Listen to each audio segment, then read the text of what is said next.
Sa South Cotabato, laging trending sa usapan ang husay ni Hart sa pagkatay ng malalaking isda. Na kahit hindi pang heavy duty ang katawan, matinik daw sa paghihiwa ng naglalakihang tuna. Umaabot daw ng 80 kilo ang pinakamalaking tunang kinakarne niya. Talagang mahirap yung paghiwa ng isda. Lalo na, totoo, trabaho talaga yan siya ng mga lalaki. Pero dahil sa negosyo namin, nung nag-start talaga kami is, dalawa lang kami ng asawa ko, yung nagtitinda. So kung wala siya, ako lang talaga. Pagkatapos asikasuhin ng pamilya,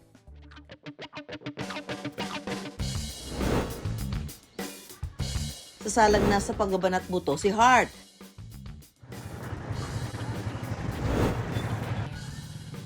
May ngapon! Di surandran ka butang ka dere ha?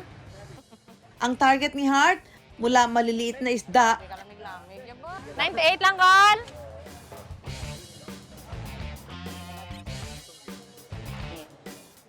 hanggang dambuhalang tuna na halos nasa 40 kilo ang timbang.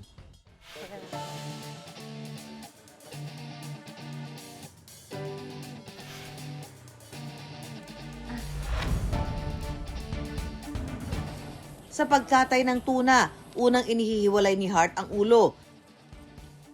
Ito yung pinakamahirap na part, yung ulo, mga labs. Para sa akin, ito yung pinakamahirap hiwain kasi yung dito niya banda sa may panga, kapag masugatan ka, grabe, sobrang sakit. Matalim kasi ito siya, mga labs, oh, kaya dito na part, nag-iingat talaga ako. Kaya grabe, kapdi, gitan ako mapilas. Sunod na tatanggalan ng hasa, saka hinahati ang katawan hanggang bandang buntot. At yung matigas na parte sa balat na siya ring pinagmumula ng lansa.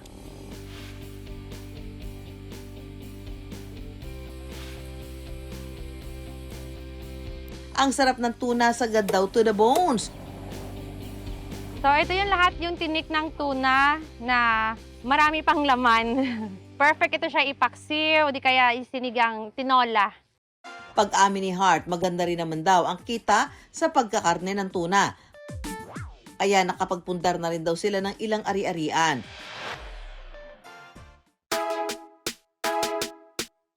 Mula tindahan, may bonus pang gawaing bahay si Hart. Pero sa kusina na ang kanyang destino. Ang itinabi niyang tipak-tipak na tinik ng tuna at sari-saring laman loob.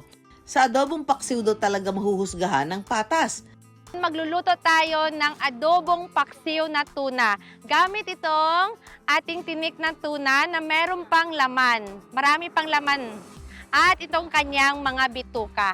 Kasama dito sa mga bituka ay yung kanyang itlog, yung kanyang atay at saka yung kanyang heart.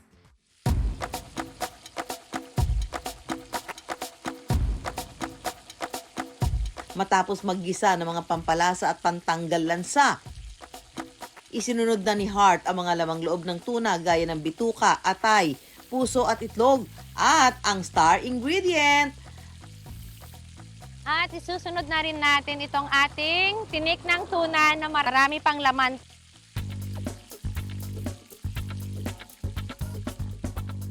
Lagyan ng pampalasa at sabawan. Takpan natin mga labs at hayaan lang natin siyang kumulo. Kapag malambot na ang bituka, timplahan din ng oyster sauce, suka at samahan ng siling haba. Ilang kulo-kulo pa. Ito na yung naluto natin na adobong paksiw na tinik at bituka ng ating yellowfin tuna.